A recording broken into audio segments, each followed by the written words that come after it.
I took a call with an editor before it came out here, just doing the rounds as like a potentially new like freelance journal.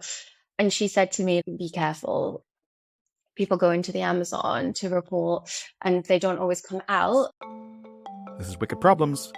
I'm Richard Delavan. We need a lot more transparency as well.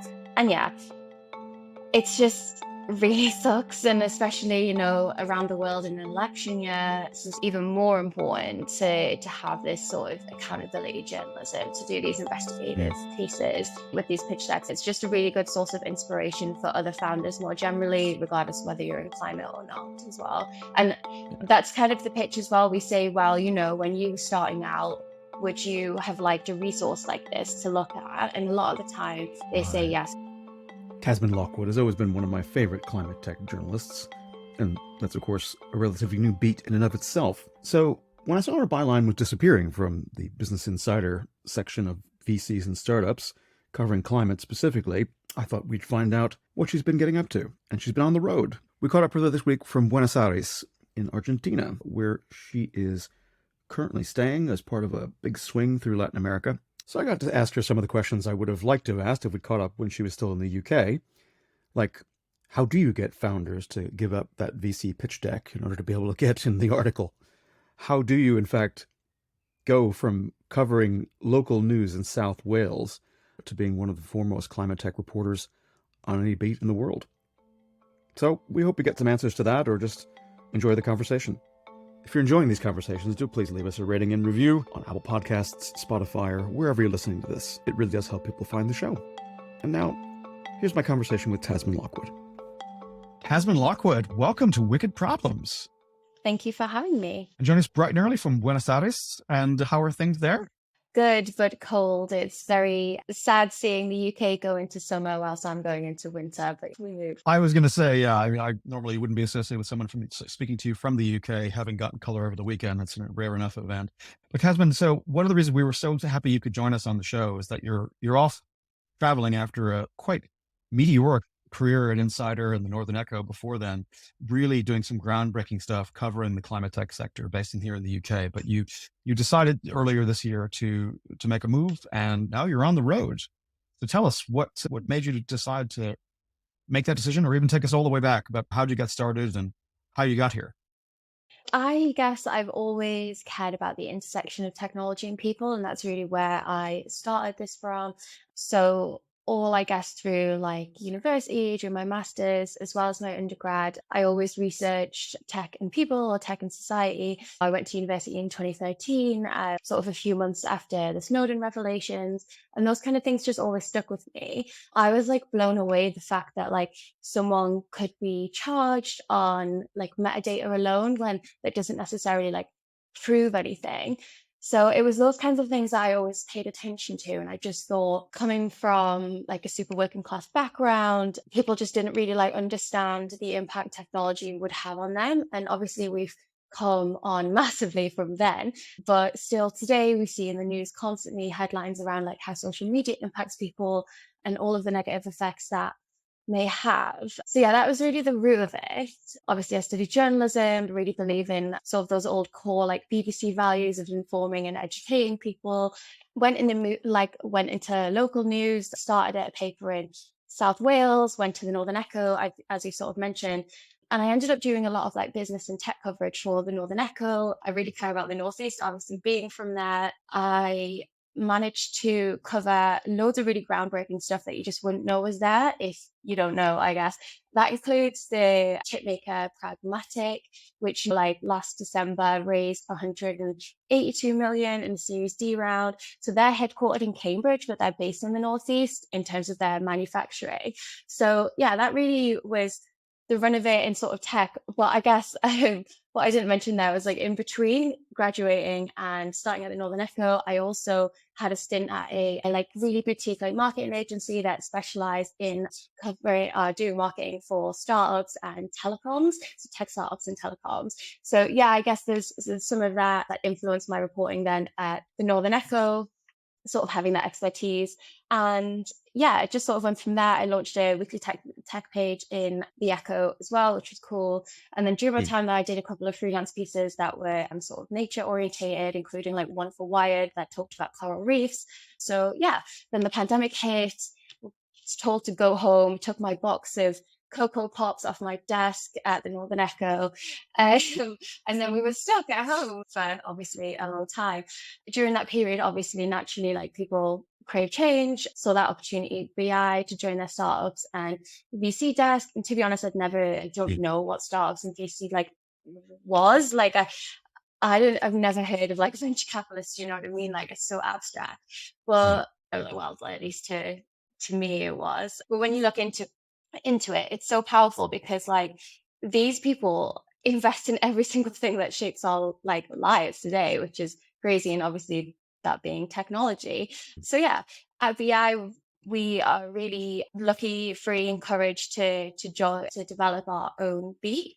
And Mhm. to be honest, I kind of sort of I've always cared about the environment. Like I want veggie, I want vegan, sort of for that reason.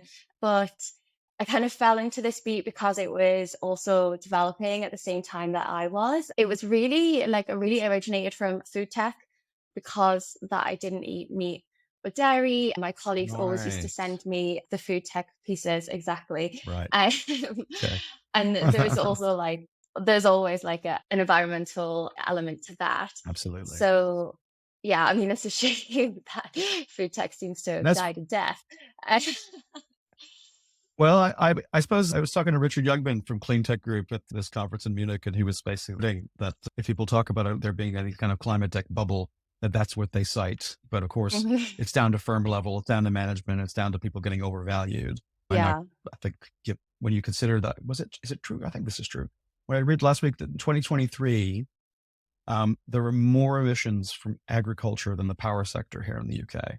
So the food sector and its kind of role in climate action and climate solutions Mhm. is kind of only really at the beginning. So I imagine that some of your food tech folks are probably going to reemerge and some other guys some other time in the future. But well, Mhm. and I suppose you said, I think you put your finger on something important, which is that your career was taking off at exactly the moment that climate tech was becoming a thing, really, in this iteration, this wave, and London being a kind of hotbed of that.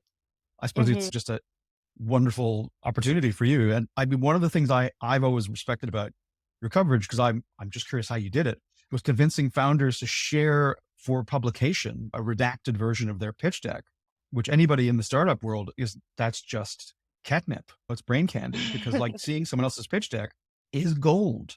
So how did you convince founders to share that with you? Well, obviously it's a bread and butter inside that sort of format. All of our funding rounds need to come with a pitch deck. I still say our Right. clearly. Um, but I think in the climate space, it's I guess like less difficult to convince people because everyone is genuinely like super collaborative. Like there's one thing that founders say about working in the space is that everybody really wants to help each other because at the end of the day, we're all working towards the same goal. Like one company's success is also another company's success if you're genuinely trying to keep us within the limits of the Paris Agreement, right? So that is sort of like less of an issue because, yeah, they might be showing their like secret recipe or whatever, but if it means that it Right. gets more people doing it or it inspires somebody else to then take action, then is that really a negative thing, right? And obviously with these pitch decks, like the founders can redact anything they want, they deem sensitive. So it's completely up to them what they share. Mm. But yeah, I mean, it's just a really good source of inspiration for other founders more generally, regardless of whether you're in climate or not as well. And Yeah. that's kind of the pitch as well. We say, well, when you were starting out, would you have liked a resource like this to look at? And a lot of the time they say Right. yes and they understand. That's Well, I didn't realize it was policy, but that is very cool. And I imagine that having it as that makes it a little bit easier to have that conversation with a source. Like, this is the deal, guys. You want in? This is what you got to do, which I love. I love it. So, Yeah, I it, mean, it I'm sure that there are some times that we'll do it without. Sometimes companies don't have pitch decks. I've published a few like pitch memos instead. Sometimes rounds are preempted. So really, it's just about finding that like unique angle that somebody else doesn't have. I know there are one or two stories that stand out that you're most proud of. I mean, I've seen which ones you've really amplified, but in your socials and other places, what was the most interesting one for you and what was the most challenging? Um, this is really difficult because honestly, when you do something every day, there's just like so much, and I'm so proud of so much. And actually, the story that I lean towards with this question is not a climate tech story, but it's the investigation me and my colleague Riddy did into the student, the ed tech company. That took a very long time to come together. We spoke to many, many, many people, and also it was a story, I guess, that kept on giving in a way because it started with a layoff story, and then there was another layoff story, and then there was the bigger story, and then more layoffs to come, sort of thing. So I feel like it's a real example of sort of like bread and butter, like journalism, and also just being able Right. to kind of keep sources alive.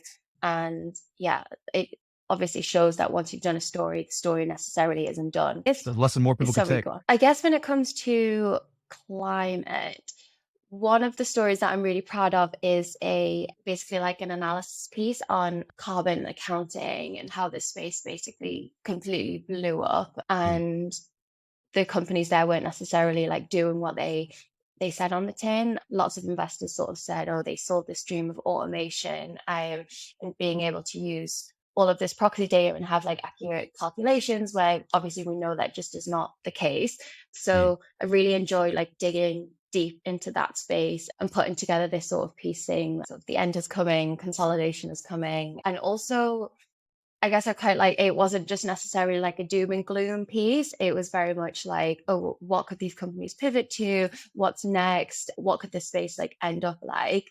Because obviously it is the nature of venture capital that lots of consolidation would come anyway. So it's not Mhm. necessarily news. Um, but yeah, it was a No, it's fun one to do. And I think I really enjoyed like writing it. I think you've been on a streak, right? So during the pandemic, you pick up a gig at Insider, you start writing in the hottest space of the hottest part of technology in one of the hottest cities in the world, covering quite a lot of interesting deals. So, but then you decided, okay, well, I've done my bit here. Now I need to do something else. So what made you decide to make a change?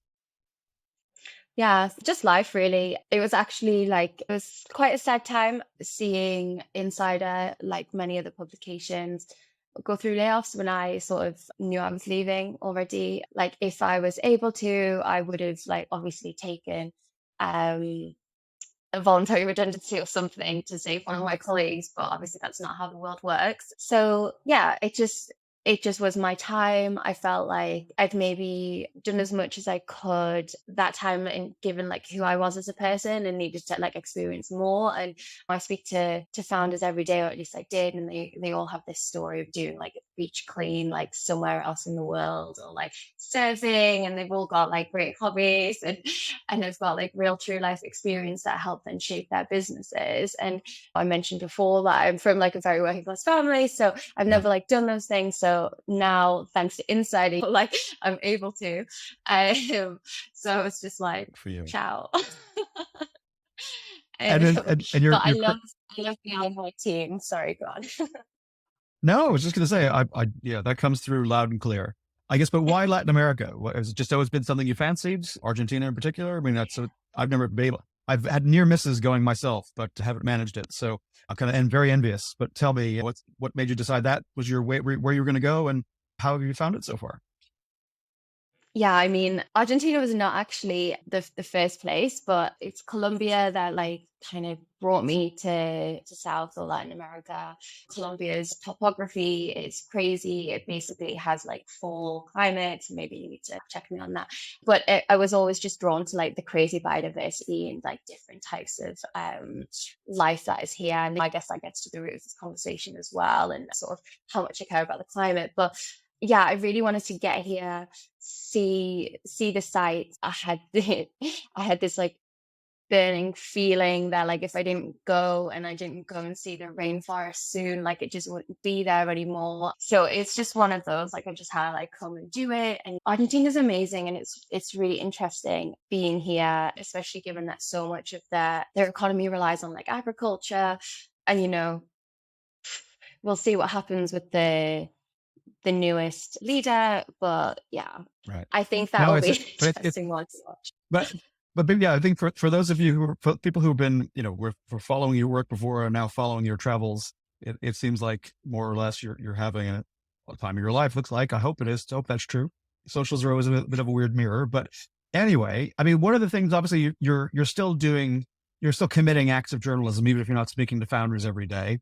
So I imagine that people will be able to, like, look forward to the return of your byline in some form somewhere at some point after you have some life experiences, do some surfing, check out some rainforests, do some other stuff. But I mean, it's an interest in the same way that it was a really interesting time for you to get covering the sector when it was really taking off. Like, what was it? 1 out of every 3 pounds of capital allocated was going into climate tech at one point during the period you worked at Insider. Again, you can fact check me. I'm just doing that from memory. I hope that's right. It was something not far off. Anyway, so we're now entering this weird period where we have, on the one hand, Innovation Zero here a couple of kind of week before last, protesters from kind of not XR, but a different group who come in and were shouting down Hmm. Claire Coutinho and Liam Fox, and that followed other climate tech events around the world that had been disrupted by protesters from that part of the activist space.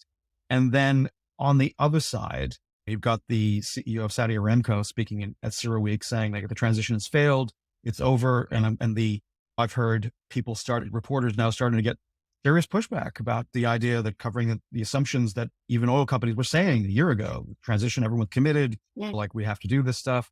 And now there does seem to be a little bit of a different environment. So we were just discussing before we came on air this recent study that talked about kind of attacks on environmental reporters, and we don't want to go all dark and serious exactly, but that they've been up significantly over the last 5 years around the world. I mean, is it something that you're keeping an eye on? Again, you're not kind of throwing yourself in front of a JCB tearing up a plant or something like that at the moment, but in terms of the kind of reporting that you might want to do, is it something that's on your mind? 100%. And also just on the Aramco stuff, I am working on like a freelance piece around this sort of changing narrative of oil and gas companies, and what basically their climate tech portfolios think of that. So yeah, I guess one to watch, but basically this is really concerning. Obviously, you don't even need to say that. And it's something that is very much like on my mind, as it's on everyone's mind actually. Like I took a call with an editor before it came out here, just obviously doing the rounds as like a potentially new like freelance journal. And she said to me, like, be careful, essentially. Like people go into the Amazon to report and they don't always come out, and it's absolutely devastating.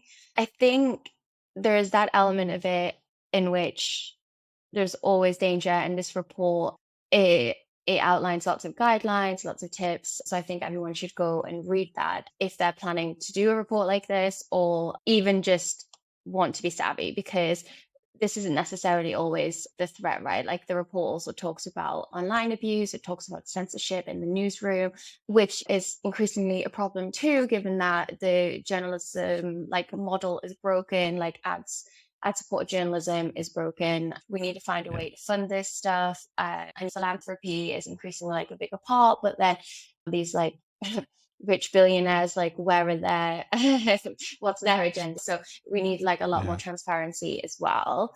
And yeah, it's just really sucks. And especially, around the world in an election year, this is even more important to have this sort of accountability journalism, to do these Mm. investigative pieces, regardless of whether that's about climate or not. It's more important than ever. I think when it comes to like climate disinformation, there are loads Mm. of articles online sort of giving tips and tricks on how to avoid. We've talked in the past about Amy Westervelt and Drilled, and she's really great on this stuff. So if you literally Google her name and climate dis or misinformation, then I'm sure Absolutely. people will find something they find useful. No, indeed. And I think Covering Climate Now is doing great work. That coalition Exactly, yeah. supporting newsrooms around the world. And Keaton Joshi, a former guest on the show, was I think, fellow panelist with something that Amy moderated not too long ago, talking about exactly this, how to counter Nice. some disinformation tactics from the industry. So, I mean, just to switch tacks then, I mean, one of the other areas that you kind of noted it in one of your posts from the road, as it were. And I want to come back to this piece about the changing narrative. If you can drop a hint about where that people can look for that other than just on your LinkedIn feed, so I come back to that. But adaptation is something that you said, we should be covering that more. Why do you think we should be covering that more? Because it's needed. Yeah, I Okay. know that everyone's got this question of like, is it investable? And I'm like, well, I'm not an investor, so I don't know. But at the end of the day, it has to be investable. Like, we need to find a way to Mhm. fund this. And yeah, I guess there's been this narrative around like, well, why would you invest in adaptation when we should be mitigating? But at the end of the day, like that's a privilege to say because around the world, people Yeah. have been on the front lines of the climate crisis for a very long time now, and they can't wait for the rest of us to get up to speed. You know what I mean? Like we have to adapt, and Yeah. people are talking about this a lot more now because Europe is seeing like such increasing like temperatures, like record after record. So yeah, it's being talked about, but this is the climate crisis. Like we're all in it together. It's not just like one country versus one country. So we need to just band together and find a way to fund these adaptation solutions. I know it's silly that the the places that need it most have the least capacity to adapt, right? So yeah, we need to Right. really solve that like climate finance puzzle too. And whether or not VC is part of that is up for debate, but it can definitely play a role. And yeah, I spoke to an investor a while ago, like was still at Insider, and I think this was in reference to biodiversity, but it really works with adaptation as well. In that, like, yeah, Mm. maybe there's a local application, but can the technology be scaled up in like a modular way, or can it be mass produced and then just Right. have the local application? Just because it is local doesn't mean that technology has to be like bespoke every time. So there could definitely be like a place for VC or like tech companies in that way. But yeah, I feel like we're lacking some serious like creativity when people say that like adaptation isn't backable. Mm. And actually, like I know we talked about this in a previous call, but there's lots of like defense tech going into climate defense cash going into climate tech for this reason, right? Because it's building up resilience and it's helping people adapt and Yeah. avoid like the worst consequences of the climate crisis. So yeah. Right.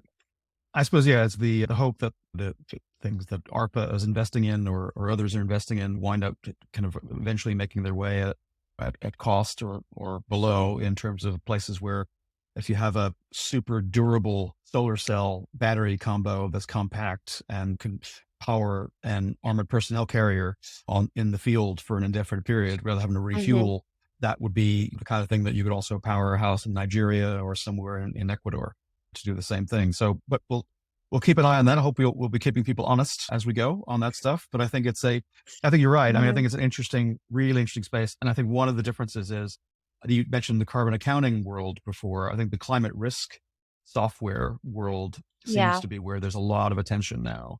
And so I suppose the same dynamics apply. Of course, there might be some people wind up being overvalued, and some of them wind up not making it. But the big shift, it seems to me, that we've moved from people just talking about systemic risk, about physical risk, to talking about what like Louis Hmm. Woodall refers to as incremental risk, right? Talking about this move to down to asset level, down to one property. If you're an insurer, if you're a whatever, you can figure out actually, as it turns out, the reason you have to pay like 3x on your insurance premium is because of climate Hmm. change. You're going to have a 80% greater chance of a flood that wipes out your foundation Yeah. sometime in the next X years. But yeah, it'll be interesting to see which parts wind up get venture backed and which ones kind of will struggle. Hmm. So we'll It's look interesting forward to though, more of your like reporting with on the that. Yeah, Mhm. go ahead. With the climate risk stuff, like obviously, like avoided risk Mm, is so like abstract to people that I feel. I mean, we are starting to see this in policies, but the only mm, way to get people like really taking note is probably politics. So yeah, we'll see how that shapes it up. But I still think that we need this sort of like global outlook as well, and just to ensure that like funding goes where it needs to go. And yeah, there's one. It's not necessarily a tech solution as well, but I'm sure that there's like technologies that can help speed these things up or roll them out at scale. But there's one piece that I was obviously going to talk about later yeah. in terms of things that I've read that have really stayed with me, which is basically a BBC article about people like depaving cities to obviously bring about a more like permeable like ground, replacing it with plants and soil, which obviously has like benefits for like local biodiversity, but also helps when it's like really rainy to avoid like flooding. Obviously helps with extreme heat as well because there should be like more tree cover. Um, and I love that. And it's a low tech solution, but maybe there's like an AI tool or there's some like drones that, can scan the city and see what locations are most like suitable for this kind of thing, right? I feel like Interesting. that we need to like marry those things a lot more. No, I think that is fascinating, and I think I mean I spent some time in the Gulf, and it's one of these surprising places where some of these adaptation strategies, like some of them are recalling just old Arabic architecture from the Gulf of figuring out like narrower streets with shades turns out better if you're trying to get through the day Yeah, and still be able to spend time outside. But it's things like that that people do seem to be hopefully kind of recovering some of this older wisdom on and figuring out then how to use the tech to actually supercharge what works. So yeah, fascinating exactly. stuff. And I suppose we kind of already touched on this, but I wanted to get your take on you're having spent this time interviewed dozens and dozens and dozens of founders and funders in the space. So I wanted to get you, we didn't quite talk about it in this way, but I want to ask the question slightly differently, if that's okay, which is to what extent do you think people in the climate tech arena are or should be paying attention to the people on the other side of the picket line, as it were, the fences, who are out there doing these kind of sometimes disruptive direct actions or other protests or the kind of street politics as opposed to the just the electoral politics. You know, has anyone ever mentioned like whether or not these things are harmful or helpful from their point of view? With not normally a conversation you have with a VC, but it comes up surprisingly often when you get a couple drinks into them. No, I don't think it's a conversation I've actually had, but I am like going back to what I was saying earlier in terms of like we're Mm, all fighting the same fight, right? I don't really feel like people should be villainized in the way that they are actually by a lot of European governments right now. The way that there's been mm, like a widespread crackdown on protests is crazy when we're meant to live in a democracy. Obviously it's not ideal when people disrupt like public infrastructure, but it's kind of the point, right? And I feel like a lot of tech founders have this sort of activist flair within them, maybe not so much so that they would go and join an activist group, but obviously they are right. trying to make change, right? They are trying to get us to a place where the system has changed, whether that's like the circular economy or whether that's something more radical. Like we all need to get there together. So I don't think it's really like constructive to pin each other against each other when we all want change. It's not really a conversation I've had with a lot of people, but I think that it would be useful for activists and technologists to get in a room together and have that discussion, Mm, right?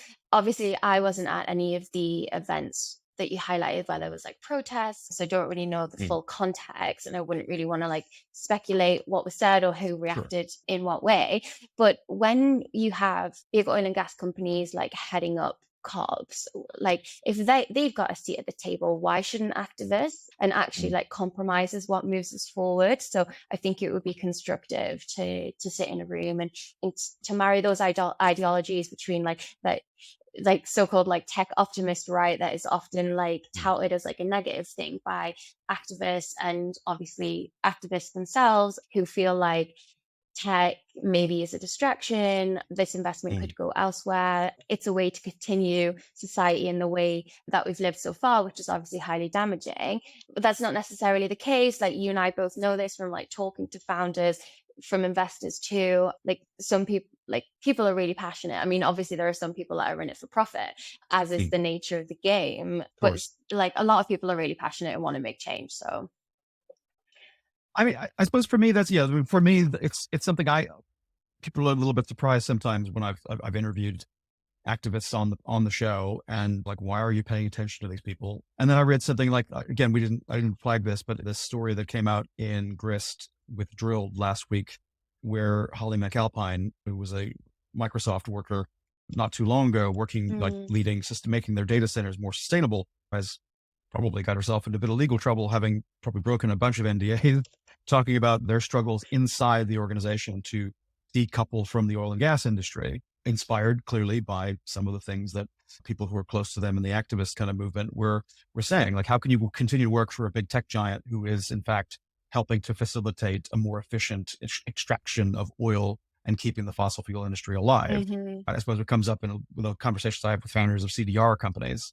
They're like, do you feel conflicted taking money from a, let's call it a Hmm. Abu Dhabi oil company, let's say necessarily, or something like that? And how does it make you feel? And most of them just say, but money has no smell. It's fine. We'll just take the money. We need the money, which is, it's Uh, tough. I have sympathy for the startup founders, but yeah, maybe we'll something we can come back to at some future conversation as these things play out.